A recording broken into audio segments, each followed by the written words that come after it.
తప్పటడుగులు వేస్తూ ఉన్నప్పుడు అదుపు తప్పినే కింద పడ్డప్పుడు అది చూసి అమ్మ బిరబిరా ఉరికొచ్చి దెబ్బ తాకేనాని ఒళ్ళంతా చూస్తది. ఆస్తిపాస్తులు ఎన్ని ఉన్నా లేకున్నా మేడమిద్దెలు లెక్కలేనన్ని ఉన్నా కన్న కడుపే మేడమిద్దెలనుకుంటది, కడుపు తీపే ఆస్తిపాస్తులనుకుంటది. జ్వరమొచ్చి ఒళ్ళు కాలితే అమ్మ గుండె నిండా బాధ ఉంటది.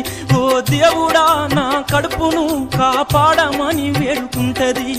కొడుకు లేచి నవ్వి ఆడినప్పుడే అమ్మ ముఖముల కోటి దీపాలు వెలుగును. అమ్మా